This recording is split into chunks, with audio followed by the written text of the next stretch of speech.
하나님께서 허락하신 신자의 안목으로 하나님의 온전하시고 기뻐하시고 선하신 뜻을 분별하며 구하고자 하는 믿음의 중심으로 주님의 자취를 따르는 삶을 연약하기 짝이 없는 저희가 이루어내고 그 은혜의 삶을 누리는 이 하루를 하나님께서 허락하신 줄 알고 때로는 어떤 역경과 심한 고난 한가운데서도 뒤로 물러나거나 또 다른 길 보지 않고 주님만을 바라보며 살아가는, 나아가는 하루 되게 하여 주시옵소서. 무지한 저희를 일깨우사 이 새벽에 나누는 말씀 가운데에서 우리가 안식하고 또 새 힘을 얻고 또 새롭게 하시는 마음과 믿음으로 살 수 있게 하여 주옵소서. 예수님의 이름으로 기도합니다. 아멘. 로마서 6장 19절에서 23절입니다.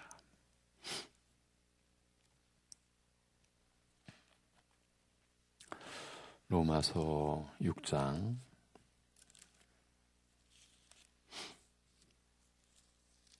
19절에서 23절 같이 보시겠습니다.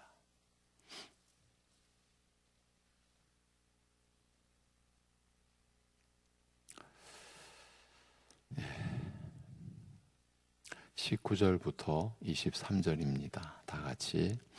너희 육신이 연약함으로 내가 사람의 예대로 말하노니 전에 너희가 너희 지체를 부정과 불법에 내주어 불법에 이른 것 같이 이제는 너희 지체를 의에게 종으로 내주어 거룩함에 이르라.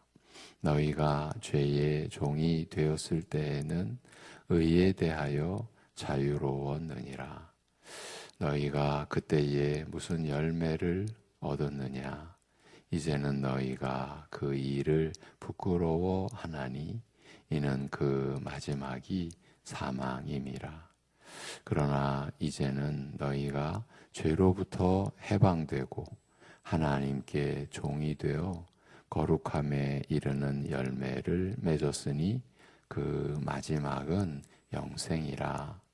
죄의 삭은 사망이요 하나님의 은사는 그리스도 예수 우리 주 안에 있는 영생이니라.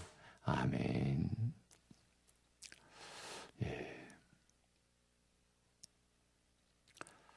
20절에 너희가 죄의 종이었을 때는 의로부터 자유하였느니라.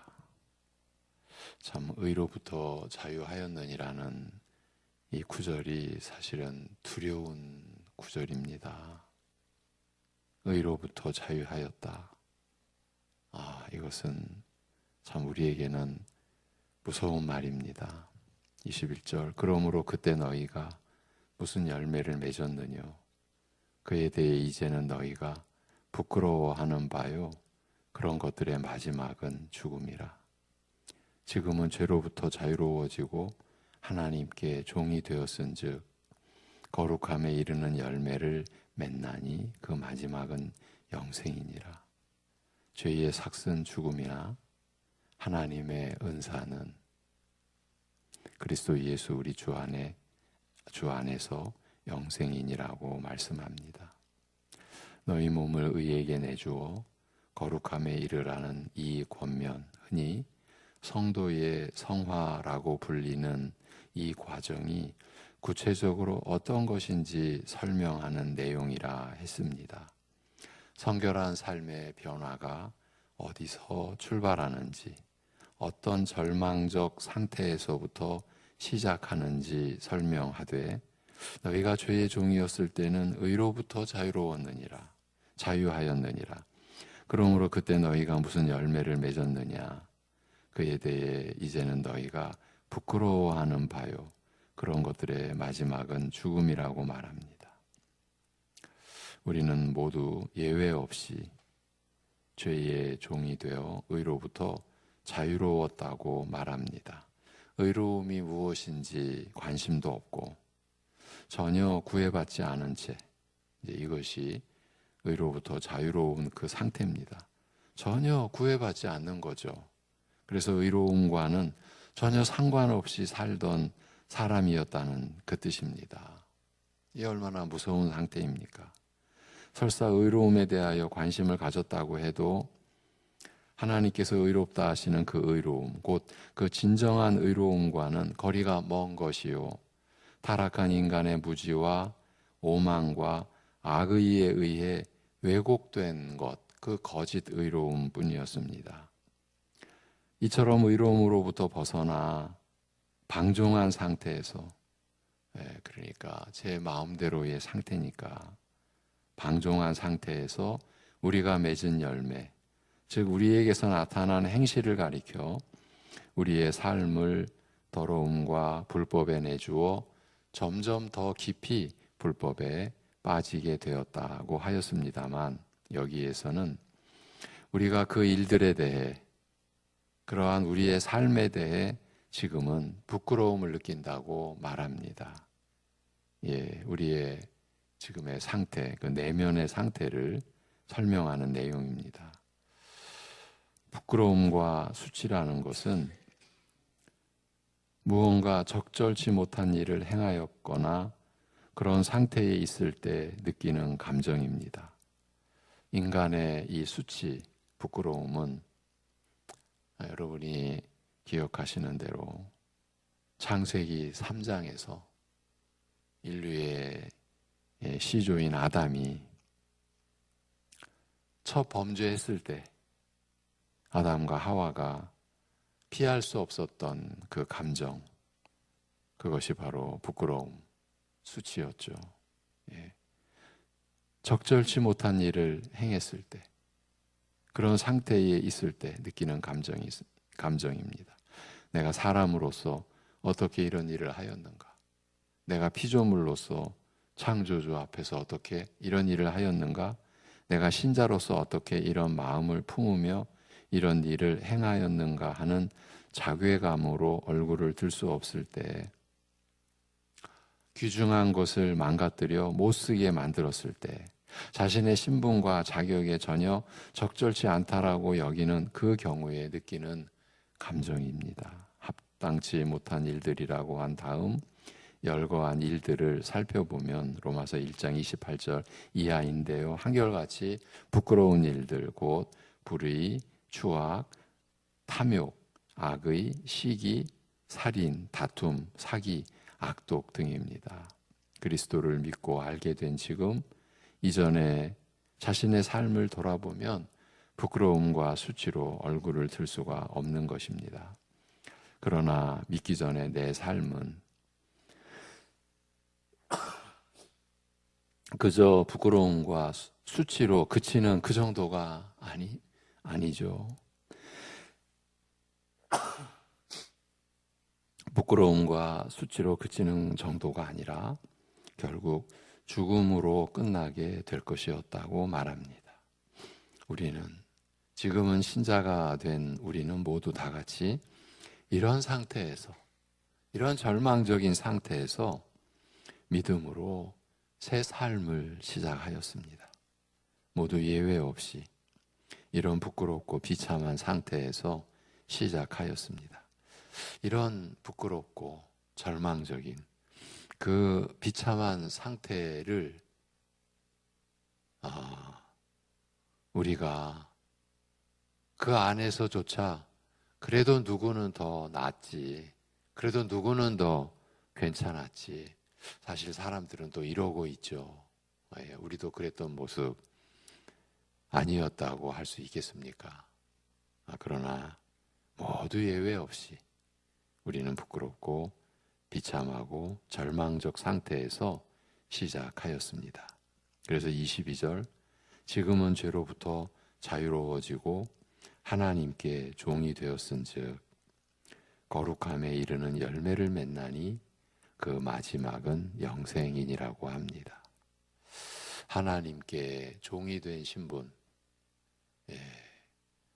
그 종은 그저 얽매이고 억압당하고 그러한 그 신분이 아니죠. 하나님을 섬기는 신분, 이건 영원한 복락을 누리는 신분인 거죠. 믿고 난 이후 우리의 달라진 처지와 모습을 알리는 말씀입니다. 이전에는 의로움으로부터 자유로운 나머지 죄에 얽매여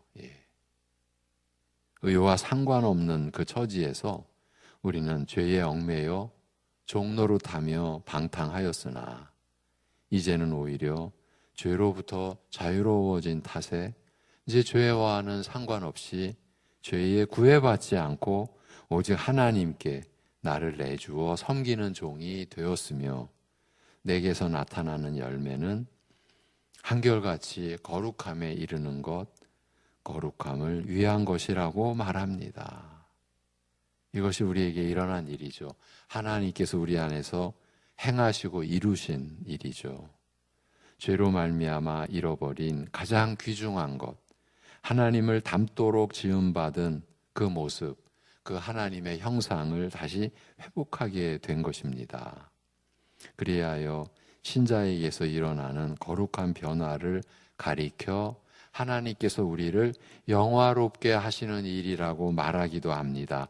이제 우리가 앞으로 볼 로마서 8장 30절에서 또 미리 정하신 그들을 또한 부르시고 부르신 그들을 또한 의롭다 하시고 의롭다 하신 그들을 또한 영화롭게 하셨느니라고 말씀합니다. 다 이 행위의 주체는 내가 아니죠. 하나님이시죠. 하나님께서 정하셨고 부르셨고 또 의롭다 하셨고 또 영화롭게 하셨다. 특이하게도 과거 형태로 또 표현을 했습니다. 이것이 성경의 독특한 표현법이라는 그 내용은 많이 우리가 나눠 썼던 것입니다. 무엇보다 이 마지막이 영생이라고 말합니다. 여러분, 너무 참 신기하지 않습니까?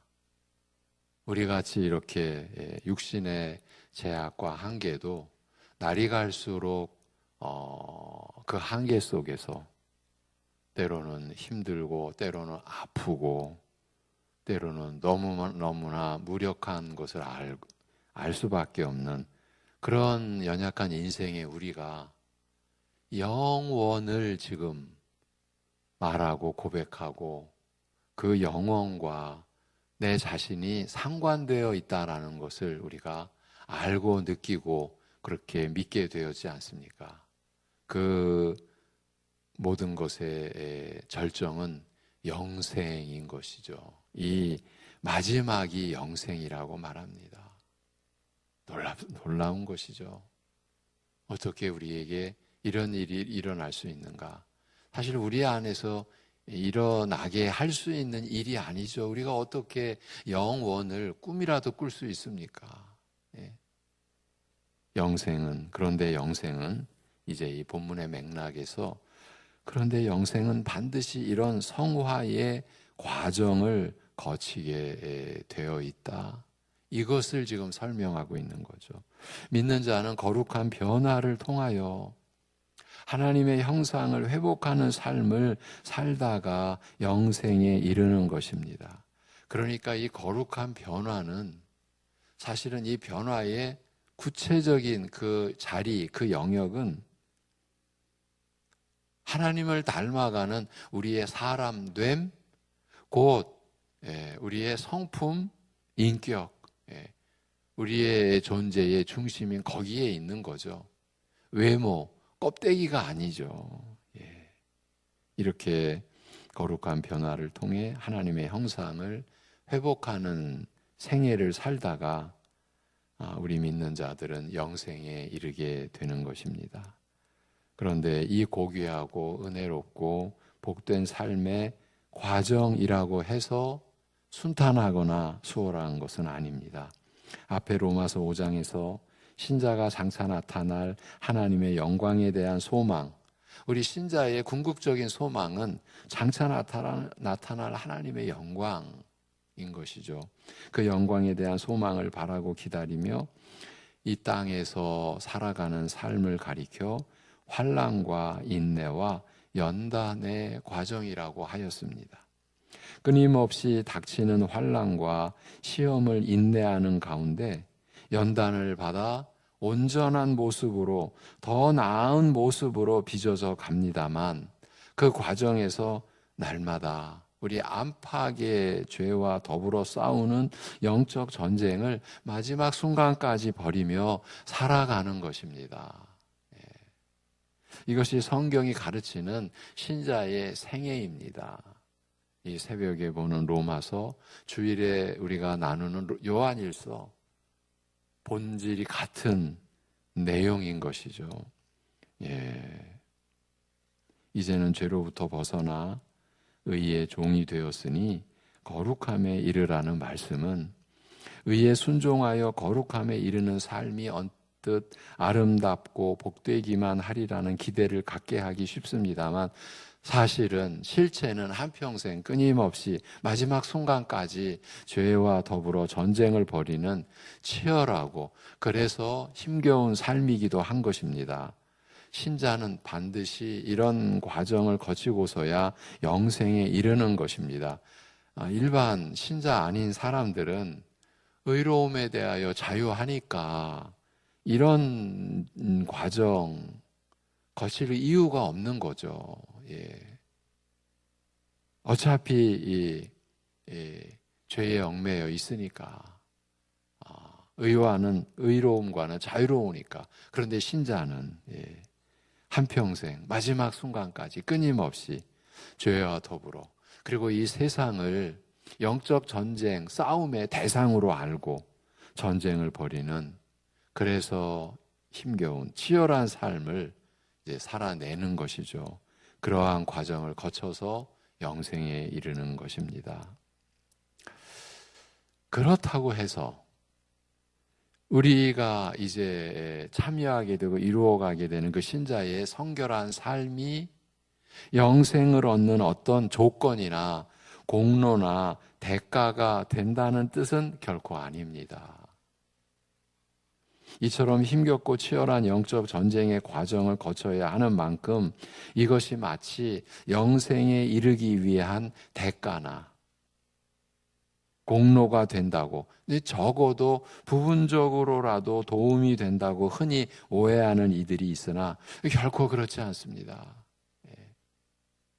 지금 오해하는 이들이 있다라는 표현을 썼습니다만 우리 모두가 다 참여했을 그 오해입니다. 우선 우리의 연약한 성품, 그 부패한 육적 성품으로는 이런 과정을 감당할 수가 없습니다. 나로서는 불가능한 일이요, 하나님의 능력으로서만 가능한 일이요, 따라서 하나님께서 이루시는 일이 될 수밖에 없는 것입니다. 이에 대해서는 로마서 7장, 8장, 이제 우리가 곧 이제 들어가게 될 이 7, 8장이 자세히 가르치고 있습니다만, 오늘 말씀은 그 내용을 이렇게 요약하고 있습니다. 죄의 삭은 죽음이나 하나님의 은사는 그리스도 예수 우리 주 안에서 영생이니라고 말입니다. 사망은 죄의 삭, 그 죄의 대가라고 한 반면, 영생은 하나님의 은사, 곧 은혜로 베풀어진 것, 그러니까 영생에 있어서 우리가 뭘 내놓아서 우리가 대가로 어떤 공로가 돼서 이런 일이 있을 수가 없다라는 거예요. 오직 하나님의 은사. 은사라는 기본 의미는 선물이라는 것을 여러분도 이제 알고 계시죠? 곧 은혜로 베푸신 것이라, 값없이 우리에게 베풀어진 것이라고 이렇게 말한 것에 주목할 필요가 있습니다. 앞에서 믿기 전에 살던 우리의 삶을 가리켜 의로움과는 상관없이, 의로부터는 자유로웠어요. 그러니까 법 없이도 우리는 제 멋대로 얼마든지 살 수 있었어요. 이것이 사람들이에요. 그렇게 의로움과는 상관없이 부끄러운 삶을 살았으며 그런 삶의 마지막은 죽음이라. 그 삶의 결과 죽음이라고 하였습니다. 죄된 삶을 산 끝에 죽음에 이르게 된 이 결말을 두고 죄의 삭슨, 죄의 값은 죽음이라고 밝히고 있습니다. 지은 죄에 대하여 치른 대가가 죽음이었다. 죽음으로 죄에 대한 대가를 지불하였다는 뜻입니다. 하나님께서 각 사람에게 그 행한 대로 보응하시되, 이 로마서 2장 6절 이하의 내용입니다. 오직 당을 지어 진리를 쫓지 아니하고 불의를 쫓는 자에게는 노와 분으로 하시리라. 악을 행하는 각 사람의 영에게 환난과 공고가 있으리니라고 하신 이 엄중한 원칙에 따라 보응하신 결과라는 뜻입니다. 그래서 죄의 값은, 죄의 삭은 죽음이라고 밝히고 있는 겁니다. 그러나 힘겹고 치열한 영적 전쟁을 겪으면서 인내와 연단을 통하여 거룩함의 열매를 맺으면서 살다가 이 영생에 이르게 되는 것을 가리켜 우리의 연약한 육적 성품으로서 이 귀중한 삶을 감당할 수 없어 하나님을 의지하는 가운데 하나님의 능력을 힘입어 날마다 한 걸음씩 걸으면서 결국 영생에 이르는 것을 두고 하나님의 은사라, 즉 하나님께서 은혜로 베푸신 것이라고 말합니다. 우리의 수고와 노력이 이루어낸 성과가 아니요, 그것을 지금 밝혀준 말씀이죠. 우리의 수고와 노력의 대가가 아니라는 겁니다. 그 노력이 이루어낸 성과가 아니요, 오직 하나님께서 은혜로 베푸신 것이라는 뜻입니다. 이것이 영생의 본질인 거예요. 이 일에 대하여 우리의 것이라고 할 수 있는 것이 없다, 아무것도 없다는 뜻입니다. 우리가 믿음으로 하나님의 말씀을 받으면서 이런 깨달음에 반드시 우리가 이르러야 합니다. 여러분, 사이비 이단이 왜 이단이냐? 대가, 자기들만이 갖고 있는, 그래서 자기들만이 행한, 자기들만이 이룬 그 대가가 구원이라 이렇게 말하니까요. 표현은 다르지만 본질은 거기에 있는 거예요. 그런데 그렇게 드러난 사이비 이단이 지금 문제가 아니라 우리가 문제인 겁니다. 일반 교회 안에. 여러분, 대가가 너무 많다라는 것을 우리가 분별해 가야 됩니다. 이 하나님께서 은혜로 베풀어 주신 이 영생, 우리의 수고와 노력이 이루어낸 성과가 아니요, 오직 하나님께서 은혜로 베푸신 것, 이 일에 대하여 우리의 것이라고 할 수 있는 것이 아무것도 없습니다. 비록 우리로 하여금 이 일에 참여하게 하셨으나 지금까지 로마서 6장에서 거듭거듭 우리가 죄에 대하여 죽었다, 하나님이 이렇게 이루셨어요. 그리스도와 함께 죽게 하셨어요. 믿는 자로 하여금. 그래놓고 죄에 대하여 죽은 자로 여기라. 왜 죽었으면 죽은 것이지 우리로 하여금 여기라. 하나님을 향하여 산 자로 여기라. 왜 그렇게 말씀하시나? 우리로 하여금 하나님이 이루신 일에 참여토록 하신 것이라 했죠. 그리고 그 능력이, 은혜의 역사가 지금도 계속 우리에게 나타나고 그걸 우리가 기대하고 우리가 그것을 누리도록 하신 것이라고 하셨죠. 비록 우리로 하여금 그렇게 그 일에 참여하게 하셨으나 우리가 이룬 것이 아니요, 하나님께서 은혜로 베푸신 것이라고 말하는 것입니다. 그래서 바울 사도가 나의 나 된 것은 내가 아니다, 오직 하나님의 은혜로 된 것이라. 이 고린도전서 15장 10절에서 밝힌 이 바울의 말, 바울의 고백처럼 참으로 기이하고 신비로운 일인 것이에요. 내가 살아낸 삶인데 내가 아니다라는 거예요. 내가 살아낸 삶의 결과로 내가 나로서 이렇게 세워졌는데 그리스도의 장성한 분량에 따르는 지금 바울 사도의 경우입니다. 그런데 나의 나 된 것은 내가 아니요, 나와 오직 하나님의 은혜로 된 것이라.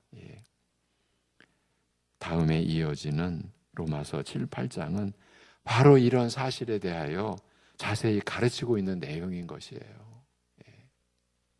성화의 삶과 관련하여 흔히 빠지기 쉬운 두 가지 오해에 대하여 또 지금까지 말씀드린 것을 정리하는 차원에서 잠깐 말씀을 드립니다.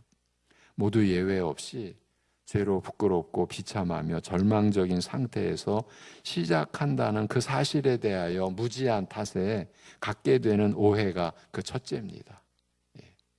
우리의 출발점은 모두 예외 없이 죄로, 그리하여 부패해진 그 육적 성품으로 부끄럽고 비참하고 절망적인 상태에서 시작한 거예요. 우리가 믿음으로 새 삶을 시작하신 것이. 그 누구도 예외가 없어요. 나는 좀 달라서, 그래도 나에게는 깨끗한 구석이 있어서 나에게 새로운 시작이 이루어진 것이 아닌데, 이러한 그러한 사실에 대하여 무지한 탓에 갖게 되는 오해가 그 첫째예요. 유대인, 특히 자기의 의를 추구한 바리새인이 그 대표적인 예입니다. 그 다음으로는 신자가 겪는 성화의 어렵고 힘겨운 과정이 우리를 의롭다고 여기시는 근거가 적어도 부분적인 근거가 된다는 그 오해인 거예요. 여러분, 이러한 오해들은 그리스도의 십자가를 욕되게 가리는 거죠. 십자가에 못 박힌 그리스도를 우리가 참남하게 여기는 거예요.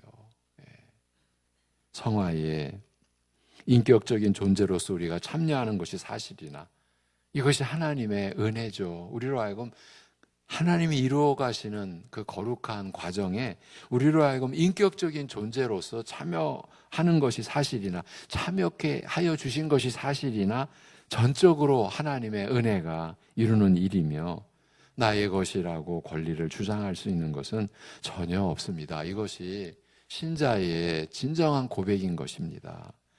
믿음의 열매요, 결과이며 어떤 모양으로도 구원이나 칭의의 근거가 되지 못합니다. 내가 이만큼 성화를 이루어냈으니 이것이 어떻게든 근거가 되고 뭔가 기여한 것처럼 되어질 수가 없는 법이라는 것, 우리가 앞으로 로마서 7, 8장에서도 확인해 갈 것이에요. 이것이 내게서 와서 나에게 배우라고 하신 예수 그리스도의 그 온유함과 겸손함에 우리가 이르러가는 그야말로 그 토대죠. 그런데 우리가 여기서 헷갈리거나 여기서 혼돈하거나 착각하거나 무너지면 우리가 어떻게 거룩의 길을 갈 수가 있겠습니까? 근본 자체가 오만한 가운데 있어 버렸는데, 교만의 구조가 되어 버렸는데. 그래서 제가 참 어릴 적 기억이 납니다. 이제 신학 수련을 처음 시작할 때 한 그 동기가 특이하게 남을 나보다 낮게 여기는 이 구절에 그렇게 그 초점을 맞추더라고요. 근데 나중에 이제 보니까 어찌 보면은 그 동기는 일찍이 이 성화의 비밀에 가까이 가 있었던 분 같이 여겨지는 거죠. 남을 나보다 낮게 여긴다라는 것이 믿음으로 의롭다함을 받은 구원의 역사 속에서 우리가 변화되어지는 우리의 실체의 그 모습을 이제 규명하고 정의하는 표현으로 그 동기 목사님은 그 구절을 잡았던 거예요. 남을 나보다 낮게 여긴다. 성화와 관련된 이런 사실은 우리로 구원에 대하여 확고한 믿음과 소망, 또 안심과 확신을 주는 한편, 그래서 우리에게서 모든 자랑을 빼앗아 갑니다. 무엇 하나 내 것이라고 주장할 수 있는 것이 없고, 하나님 나라 안에서의 우리의 지금 입장인 거죠. 무엇 하나 내 것이라고 주장할 수 있는 것이 없고 전부 하나님께서 은혜로 베푸신 은사이기 때문입니다. 여러분도 충분히 짐작하시겠지만 우리가 이러한 믿음의 자리에 이를 수 있는 것은 주님께서 말씀으로 성령님을 통하여 우리를 말씀 앞에 이끌어 오셨을 때에 우리가 그 말씀 앞에서 말씀의 가르침이 우리에게 이루어지고 풀어질 때 우리가 내 것은 없습니다. 내 존재 자체가 이제 주의 것입니다. 그래서 내가 살아도 주를 위하여, 죽어도 주를 위하여, 살든지 죽든지 주를 위한 것입니다라는 고백이 이제 우리의 고백이 될 수 있는 것 아니겠습니까? 내 것이라고 주장할 수 있는 것이 없고 전부 하나님께서 은혜로 베푸시는 은사이기 때문입니다. 자랑하는 자는 오직 우리 죄인에게서 이런 은혜로운 일을 이루시는 주를 자랑할 수 있을 뿐입니다. 그래서 자랑하는 자는 오직 주 안에서 자랑하라. 고린도전서 1장의 이 말씀도 우리가 이 코로나 시절 동안에 우리가 여러 번 다루고 또 나눴던 내용이죠. 그만큼 우리를 반영한 한 것입니다. 예. 그야말로 코딱지만한 것 가지고도 우리는 자랑할 것 생기면 그걸 가지고 자기를 내세우고, 자신을 내세운다는 것은 필연적으로 남을 내려다보는 거죠. 남을 낮게 여길 수가 없는 거죠. 우리는 그러한 우리의 행위에 그 일어나는 일에 그 실상을, 그 어두움의 실상과 죄악의 실상을 우리가 모르는 거죠. 우리가 무지하다. 그런 면에서 무지한 거죠. 내가 나를 세우기 위해 남을 멸시한다라는 것이 얼마나 무서운 일이라는 것을 우리가 말씀 앞에 이르러서야 겨우 깨닫게 되고, 또 우리는 깨닫다가 금방 또 잊어버려요. 예. 잊어버리기 십상. 너무 쉽게 또 잊어버리고, 우리가 그러한 자리에 그냥 겁 없이 드나드는 거죠. 그렇지 않다라는 것을 우리가 오늘 또 확인합니다. 이러한 모든 은혜, 이러한 말씀은요, 우리에게서 모든 자랑을 빼앗아 갑니다. 그것이 사실은 은혜입니다. 우리는 오직 우리 안에서, 이 죄인된 내 안에서 이런 은혜로운 일을 이루시는 주님을 자랑할 수 있을 뿐입니다. 여러분, 그것이 우리가 하나님께 드리는 찬양인 것이죠. 기도하겠습니다. 하나님 아버지,